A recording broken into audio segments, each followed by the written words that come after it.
Sveiki, bet šiandien ne apie tai, šiandien apie studentišką gyvenimą. Manau, ir man pagaliau atėjo laikas papasakot apie savo studentišką gyvenimą anūkams. Na, tiksliau šiuo atveju žiūrovams. Tai va pradėsim nuo pat pradžių, kaip man sekėsi gimnazijoje, 12 klasių.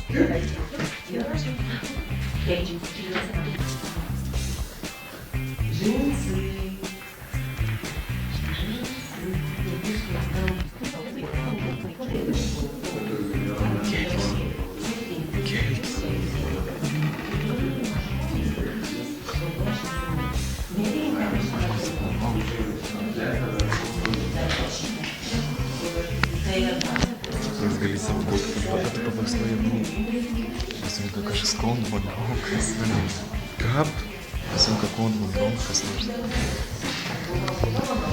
Visai neblogai. Ir niekas nesitikėjo, kad aš galiu išlaikyti egzaminus. Aš irgi nesitikėjau, bet kažkaip paėmiau ir išlaikiau. Paėmiau ir išlaikiau. Po 12 klasių niekur stoti nežadėjau, kadangi Lietuvoje nematau visiškai jokių perspektyvų. Bet artimieji mane vis tiek įstūmė mokytis Klaipėdoj į tokią keistą hibridinę mokyklą pavadinimu Siuvimo ir paslaugų verslo mokykla. Hibridinė ne dėl to, kad pavadinimas toks keistas ir aš nesusiuvėjęs, aš jums kojinių nemėgsiu. Ten aš mokausi kompiuterinio projektavimo operatoriaus profesijos, kas man patiko tik pradžioj, jau nebepatinka. Bet hibridinė dėl to, nes jeigu gerai girdėjau ir jeigu gerai supratau, ji kažkada pretendavo į kolegijos lygį, bet jai nepasisekė, bet jos režimas ir visas tas brūdas vis tiek kažkas panašaus į koleginį. O gal ir ne, nežinau, bet lengva nėra. Kaip bebūtų, ten irgi įpročių savo nekeičiu. Pačioj pradžioj buvo visai įdomu papiešti visokias kompozicijas, kažką ten naujo išmokti, šiek tiek logotipai ir panašiai, dizainai. Kol neprasidėjo braižyba ant lapų, 2D, paskui AutoCAD'as, 2D, paskui 3D. 3D namų braižymai, fasadai, apskaičiuot medžiagas, visus tus šūvių, ne man. Aš jau nuo pat gimnazijos laikų braižybos nemėgau, nekenčiau, bet vis tiek atsiranda tokių, kurie mėgsta sakyti, oi, kokia gera programa, tau jos tikrai reikės, labai gera programa. Oi, dar ir popiergalį susigadys gyvenime tau tikrai. Kas čia man rašinė? What the fuck? Dar ta praktika prasideda, turi ieškot, eit kažkur vergaut. Aš kalbu apie save, kad turėsiu susirast vietą ten, kur dirbčiau nemokamai tą dalyką, kurį dirbau jau kelis metus už pinigus. Nahui. Bet man pasisekė, suradau pas Meinardą praktiką, Meinard įmonėje. Gal tai netitinka mano profesijos, bet bus kažkokia tai praktika padaryta ir galbūt susidirbsim ateityje ir dirbsim. Jeigu nesikruščiau dabar toj mokykloje ir būčiau laiku metęs mokslus, aš jau dirbčiau savo fucking mėgstamą darbą. O dabar reikės tau tų popieriaus, pamatysi, ieškosi darbo, paprašys, neturėsi, negausi darbo. Ji. Šiek tiek apie bendrabutį. Pirmo kurso rytai. Nuskamba žadintuvas. Eik tu nahui. Eik tu pyst. Bet atsikeli, apsirengi, jeigu dar spėjai gali ir užkast ką nors. Dar būdavo, kad viens kitą skubindavom ir kad tik nepavėluoti pamokas ir panašiai, tik greičiau pavėluosim, gatvę greičiau ką. Ir net visą laiką stebėdavom laikrodį, ar vėluojam ir jeigu vėluojam, kiek vėluojam. Po to antro kurso rytai nuskamba žadintuvas.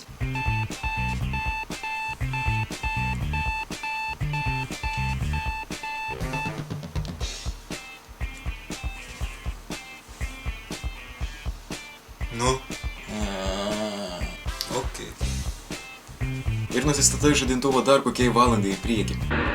Šie bendrabutis nėra labai blogas, nors nesu matęs kitų bendrabučių, bet pagal kalbą spėjau, kad mūsų bendrabutis gan tvarkingas, bet bendrabučio taisyklės ir visa kita yra sumauta. Į mėnesį tu moki 13 litų. Tu negali turėti nei teliko, nei virdulio, nei kokio nors kito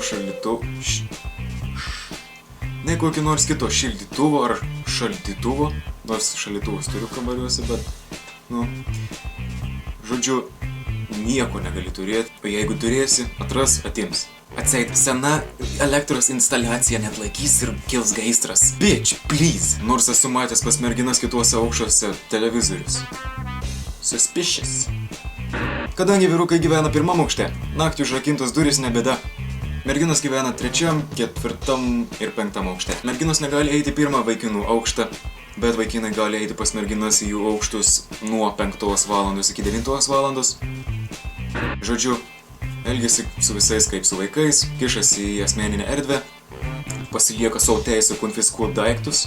Dar girdėjau tokį absurdišką juokingą dalyką, kaip visi prie laiptų išėję iš bendrabučio rūko savo daumplyje ir eina pro šalį auklėtoją.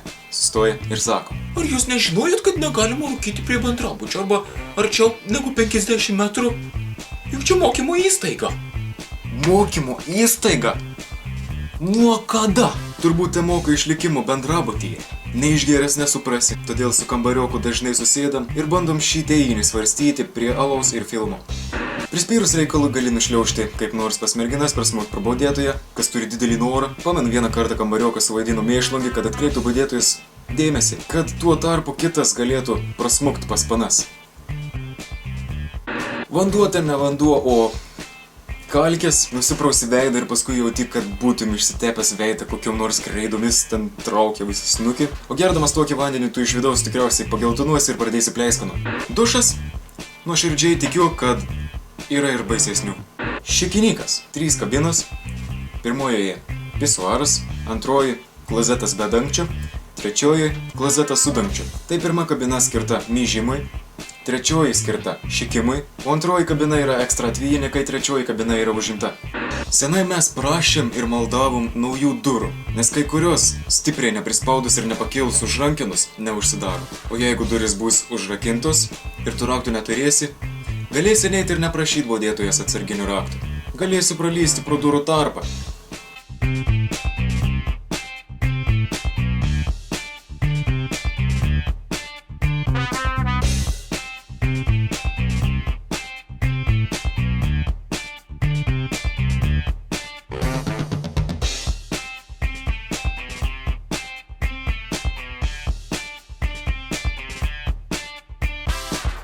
Žodžiu, dar pirmam kurse prašėmės tų durų, skundėmės ir panašiai. Mūsų kambario durys buvo ypač išklerusios.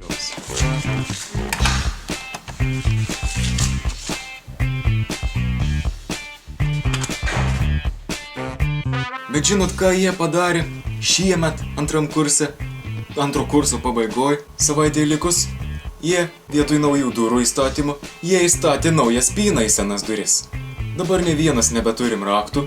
Vienas raktas tai yra tik pas budėtoją ir kai nueini jos paprašyti rakto, jie pradeda aiškinti. Neikit ir pasidarykit kopiją rakto, jeigu jums reikia. Jo, genialu. Ok, šiandien tiek užteks, jau jeigu dar toliau išsitemsiu ir pradėsiu pasakoti dar kitus dalykus ir visus įvykius iki smulkmenų išsitęs šitas vlogas iki visos valandos. Ir taip kažkaip žiūriu, nelabai čia ką ir papasakojau, bet, jeigu kas nors domina, klauskit.